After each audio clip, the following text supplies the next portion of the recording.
everyone, welcome back to my next video. ഇന്നത്തെ വീഡിയോയിൽ നമ്മുടെ സ്കിന്നൊക്കെ ഒന്ന് പ്രെപ്പ് ചെയ്ത് വെക്കാനും സ്കിന്നൊക്കെ നന്നായിട്ട് ഹെൽത്തി ആയിട്ടൊക്കെ വെക്കാൻ വേണ്ടിയിട്ട് നമുക്ക് വീട്ടിൽ തന്നെ തയ്യാറാക്കി എടുക്കാൻ പറ്റാവുന്ന ഒരു പൗഡറാണ് ഇന്നത്തെ വീഡിയോയിൽ പറയുന്നത്. ഈ പൗഡർ എന്തിനാണെന്ന് വെച്ചാൽ നമ്മൾ എളുപ്പമായിട്ട് സിമ്പിളായിട്ട് ഒറ്റ ഇതിൽ പറയുകയാണെങ്കിൽ നമ്മുടെ സ്കിൻ നല്ല ഹെൽത്തി ആൻഡ് യങ് ആക്കി വെക്കാനായിട്ട് ഈ ഒരു ഐറ്റം മാത്രം മതി. ഓക്കെ, എങ്ങനെയാണ് നമുക്ക് ബീട്രൂട്ട് പൗഡർ ഇപ്പോൾ ബീട്രൂട്ടൊക്കെ നമ്മൾ കറി വെക്കാനൊക്കെ മേടിച്ച് വെക്കുമ്പോൾ 2 ദിവസം കഴിയുമ്പോൾ വാടി കഴിഞ്ഞാൽ നമ്മളെടുത്ത് കളയില്ലേ. അപ്പോൾ അങ്ങനെ കളയാണ്ട് നമുക്ക് അതിനെ എങ്ങനെ നമുക്ക് റീയൂസ് ചെയ്യാമെന്നാണ് ഇന്നത്തെ വീഡിയോയിൽ കാണിക്കുന്നത്.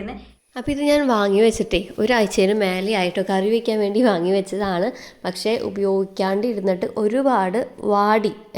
അപ്പോൾ കളയണ്ട, നമുക്ക് ബീട്രൂട്ട് നന്നായിട്ട് വാഷ് ചെയ്തിട്ട് ഇത് നമുക്ക് തൊലി പീൽ ചെയ്യാൻ ഞാൻ നോക്കിയപ്പോൾ പറ്റണില്ല കേട്ടോ. അപ്പോൾ ഞാൻ എന്ത് ചെയ്തു, നന്നായിട്ട് കുറച്ച് വെള്ളത്തിൽ കുറച്ച് നേരം സോക്ക് ചെയ്യാൻ വെച്ചു. അപ്പോൾ എന്തെങ്കിലും അണുക്കളൊക്കെ ഉണ്ടെങ്കിൽ പൊക്കോട്ടെ, വിഷാംശമൊക്കെ ഉണ്ടെങ്കിൽ പൊക്കോട്ടെ എന്ന് വെച്ചു. അതിന് ശേഷം ഞാനിത് കുറച്ച് നേരം ഫ്രീസറിൽ വെച്ചു. അപ്പോൾ നല്ല ഐസ് പോലെ ആയിട്ടുണ്ട് കേട്ടോ. അപ്പോൾ അങ്ങനെയാകുമ്പോൾ നമുക്ക് പെട്ടെന്ന് ഗ്രേറ്റ് ചെയ്തെടുക്കാൻ പറ്റും. അല്ലാണ്ടെങ്കിൽ ഇതിൻ്റെ സ്കിന്ന് പിന്നെ പീൽ ചെയ്യാമെന്ന് പറയുന്നത് കുറച്ച് ടാസ്ക് ആയതുകൊണ്ട് ഞാൻ പീൽ ചെയ്യാൻ നിന്നില്ല. എൻ്റെ ഒരു ഏകദേശം 3 ബീട്രൂട്ടാണ് ഉണ്ടായിരുന്നത് കേട്ടോ. അപ്പോൾ 3 ബീട്രൂട്ടും ഞാൻ ഫുൾ ഇതേപോലെ പീൽ ചെയ്തിട്ട് വരാം. നിങ്ങൾക്ക് വേണമെന്നുണ്ടെങ്കിൽ ചോപ്പറിൽ ഇട്ടിട്ട് ചോപ്പ് ചെയ്തെടുക്കാം, അല്ലെങ്കിൽ നിങ്ങൾ കട്ട് ചെയ്യാം. കനം കുറച്ചിട്ട് സ്ലൈസായിട്ട് കട്ട് ചെയ്യാം.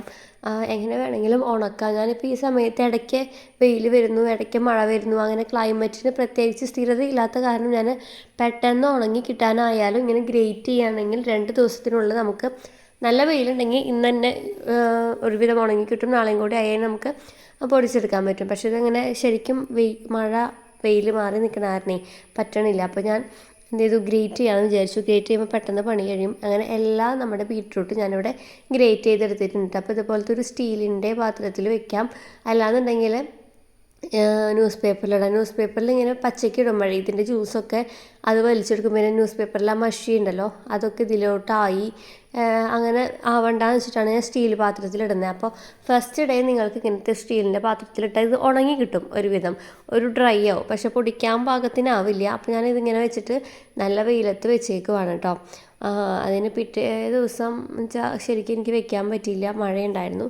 അങ്ങനെ ഞാൻ ഇങ്ങനെ ചൂട്ടത്തൊക്കെ ഇങ്ങനെ വെച്ച് അടുപ്പിൻ്റെ അവിടെ ചൂട്ടത്തൊക്കെ വെച്ചിട്ടാണ് ഞാൻ ഉണക്കിയെടുത്തത്. പിന്നെ പിറ്റേ ദിവസമായപ്പോഴേക്കും വെയിൽ വന്നപ്പോൾ ഇതൊന്നും ഉണങ്ങിയില്ലായിരുന്നു. അപ്പോൾ ന്യൂസ് പേപ്പറിലാണ് ഫൈനായിട്ട് ഞാൻ മിക്സിയിൽ ചെറിയ ജാറിലിട്ട് പൊടിച്ചെടുത്തു കേട്ടോ. അപ്പോൾ ഇതാണ് നമ്മുടെ ഹോം മെയ്ഡ് ആയിട്ടുള്ള ബീട്രൂട്ട് പൗഡർ. ഞാനിങ്ങനെ പൊടിച്ച് ഇതിൽ തന്നെ അങ്ങനെ ഇട്ട് വെച്ചേക്കാണ്, പൊടിച്ചിട്ടുള്ളൂ കേട്ടോ, പകർത്തിയിട്ടില്ല. അപ്പോൾ ഉണക്കി നമ്മുടെ ആ ഉണക്കിയ ബീട്രൂട്ടിന് ഞാൻ നന്നായിട്ട് ഫൈനായിട്ട് പൊടിച്ചെടുത്തിട്ടുണ്ട്. കാണിച്ചു തരാം കേട്ടോ, നല്ല ഫൈനായിട്ട് പൊടിച്ചെടുത്തിട്ടുണ്ട്. ഇനി വേണമെന്നുണ്ടെങ്കിൽ നമുക്കൊന്നുകൂടി ഫൈനാക്കണം എന്നുണ്ടെങ്കിൽ ഇത് നമുക്ക് അരിച്ചെടുക്കാം. നൈസായിട്ടുള്ള അരിപ്പയിലോ അങ്ങനെ വെച്ച് നന്നായിട്ട് അരിച്ചെടുക്കാം കേട്ടോ. ഞാനിപ്പോൾ അരിച്ചെടുത്തിട്ടില്ല, വേണമെന്നുണ്ടെങ്കിൽ നമുക്ക് അരിച്ചെടുക്കാവുന്നതാണ്. അപ്പോൾ ഇത് ഇങ്ങനെ ഫൈനായിട്ട് ഇങ്ങനെ പൊടിച്ചെടുത്തിട്ടുണ്ട് കണ്ടോ. ഇത് വെച്ചിട്ട് നമുക്ക് ഫേസ് പാക്കുകൾ ഉണ്ടാക്കാം, അതുപോലെ തന്നെ നമുക്ക് ലിപ് ടിൻറ്റ് ഉണ്ടാക്കാം, ബ്ലഷ് ഉണ്ടാക്കാം, ഒരുപാട് ഉണ്ടാക്കാം. അപ്പോൾ ഞാൻ കൂടുതൽ യൂസ് ചെയ്യുന്ന ഫേസ് പാക്കിലേക്ക് ആഡ് ചെയ്യാൻ വേണ്ടിയിട്ടാണ് ഞാനിത് ഉണക്കിയെടുത്ത്. അപ്പോൾ എല്ലാവരും ഇതുപോലെ നമ്മുടെ വീട്ടിലെ വെജിറ്റബിൾസൊക്കെ മേടിക്കുമ്പോൾ വാടി കൊണ്ട് കളയാണ്ട്, വാടിയാലും പ്രശ്നമൊന്നുമില്ല കേട്ടോ. വാടി കഴിയുകയാണെങ്കിൽ നമുക്കിതൊന്ന് നന്നായിട്ട് കഴുകി പീൽ ചെയ്യാൻ കുറച്ച് ബുദ്ധിമുട്ടാണ്. അപ്പോൾ എന്ത് ചെയ്യണം, നന്നായിട്ട് വാഷ് ചെയ്തതിന് ശേഷം ഫ്രീസറിൽ വെച്ചിട്ട് ഗ്രേറ്റ് ചെയ്യാം. അപ്പോൾ ഗ്രേറ്റ് ചെയ്യാൻ എളുപ്പമാണ്. അത് ഉണക്കിയെടുത്ത് പൊടിക്കാവുന്നേ ഉള്ളൂ. നമുക്ക് ചെറിയ ജാറിലൊക്കെ വീട്ടിൽ തന്നെ പൊടിച്ചെടുക്കാവുന്നതേ ഉള്ളൂ കേട്ടോ. അപ്പോൾ ഇത്രയേ ഉള്ളൂ ഇന്നത്തെ വീഡിയോ. യൂസ്ഫുൾ ആയി ഇഷ്ടപ്പെട്ടു എന്നൊക്കെ തോന്നുകയാണെങ്കിൽ നിങ്ങൾ നിങ്ങളുടെ ഫ്രണ്ട്സിനും ഫാമിലി റിലേറ്റീവ്സിനും ഒക്കെ ഈ വീഡിയോ ഒന്ന് ഷെയർ ചെയ്തൊന്ന് സപ്പോർട്ട് ചെയ്യുക. നമുക്ക് മറ്റൊരു ദിവസം അടുത്തൊരു നല്ല ടോപ്പിക്കായിട്ട് വരുന്നതായിരിക്കും. Till then take care, by.